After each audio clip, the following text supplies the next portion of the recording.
महाराष्ट्रात हिंदू राष्ट्राची आता अधिकृत सुरुवात सुरू केली जाते की काय अशी विधानं सध्या सत्ताधारी नेत्यांकडून होताना दिसत आहेत। मुस्लिम मतदारांची मतच नकोत असा पवित्रा भाजप आमदार महेश लांडगेंनी घेतलाय। तो ओवेसींच्या 15 मिनिटाला उत्तर म्हणून नितेश राणे यांनी 5 मिनिटांची आक्रमक भाषा केली। दुसरीकडे याला प्रत्युत्तरही मिळतंय। इस्लाम पार्टीचे नेते औरंगजेबाच्या कबरीवर नतमस्तक होताना दिसत आहेत।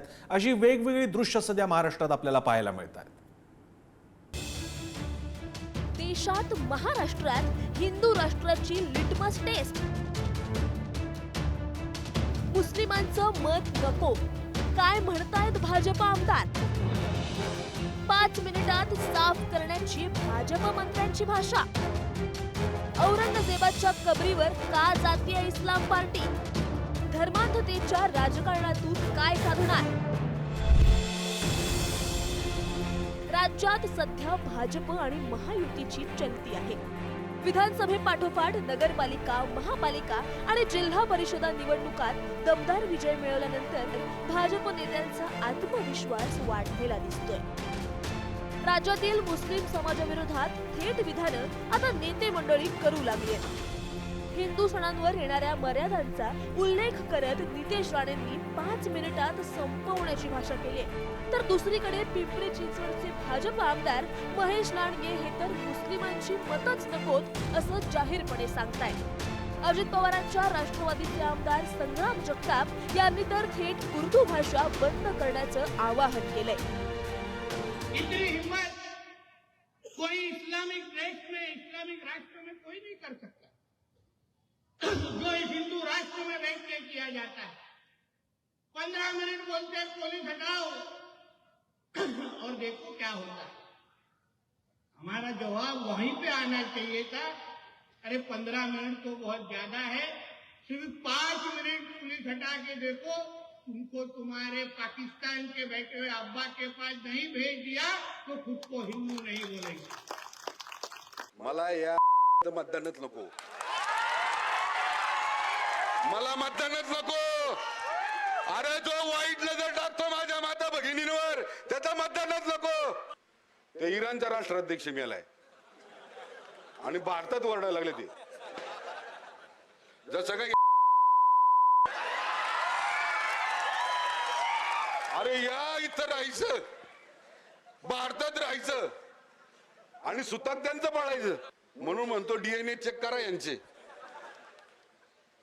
हे हायब्रिड आहेत। रमजानच्या महिन्यामध्ये जर त्याला ईदगाह मैदानावर तो खिशात जर झेंडा घालून आणला असा दुसऱ्या देशाचा, पण आजपर्यंत मला आठवत नाही की ईद मध्ये कुणी तिरंगा झेंडा फडकवला। कुणी शिवाजी महाराजांच्या बाबतीमध्ये तर कुणी बोललंय। एक तर ते उर्दू भाषेत बोलतात। आता काही काही लोकांचं मला आश्चर्य वाटतं, वाईट वाटतं की उठून सुटून ते राजकारण करत बसतात। कसं राजकारण करतात? हिंदी इथं चालणार नाही, हिंदी अमुक चालणार नाही। अरे तू पहिली बोल ना, ती उर्दू चालणार नाही, ती उर्दू बंद करा। उर्दूवर बोल। एकाही शाळेत उर्दू आम्ही शिकून देणार नाही, पण उर्दूवर कधी बोलणार? राज्याच्या विकासासाठी मतदारांनी महायुतीला कौल दिला, मात्र त्यातून धार्मिक कट्टरतावादाचं राजकारण राज्यात उभं राहताना दिसतंय। महापालिका निवडणुकात MIMनं मिळवलेलं यश आणि मालेगावात इस्लाम पार्टीचा झालेला उदय याचंच फलित आहे। मालेगावात सत्तेत आलेल्या इस्लाम पार्टीला आता राज्यात पसरण्याचे वेध लागले। महापौर सदनात टिपू सुलतानच्या फोटोवरून झालेल्या राज्यव्यापी वादानंतर आता इस्लाम पार्टीचे नेते औरंगजेबाच्या कबरीवर नतमस्तक झाले। यातून ध्रुवीकरणाचा नवा वाद पुन्हा उफाळलाय। हम नमाज में भी दुआ होती है और औलिया दरगाह के ऊपर आकर भी हम दुआ करते हैं और हमने दुआ किया। समर्थन करना नहीं करना ये एक इतिहास है। औरंगजेब, मैंने इससे पहले भी कहा था कि औरंगजेब टोपी बनाकर, अपने हाथ से टोपी बनाकर उसको बेचकर उन्होंने हलाल और कसट की कमाई खाई है ना। वो व्यक्ति कुरान शरीफ लिखे, वो पवित्र थे। ये मैं कल भी बोलता था, आज भी बोलता हूँ। राज्यात सणासुदीच्या काळात होत असलेल्या या विधानांनी आणि घटनांनी राज्याच्या पदरात नेमकं काय पडणार आहे असा प्रश्न सामान्य जनतेला पडलाय। राज्यात आता नजीकच्या काळात मोठ्या निवडणुकाही नाहीत। अशात दोन्ही बाजूंकडून राज्यातील सलोखा, सामाजिक शांतता धोक्यात आणण्यासाठी प्रयत्न होत आहेत का असा सवाल विचारण्यात येतोय। कर्नाटक विधानसभा निवडणुकांपूर्वी हा प्रयोग झाला होता। त्यातून संघर्षच उभा राहिल्याचं देशानं पाहिलं।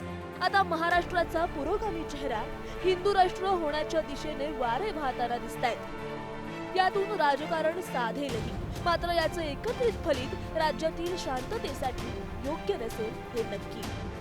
ब्युरो रिपोर्ट, पुढारी न्यूज।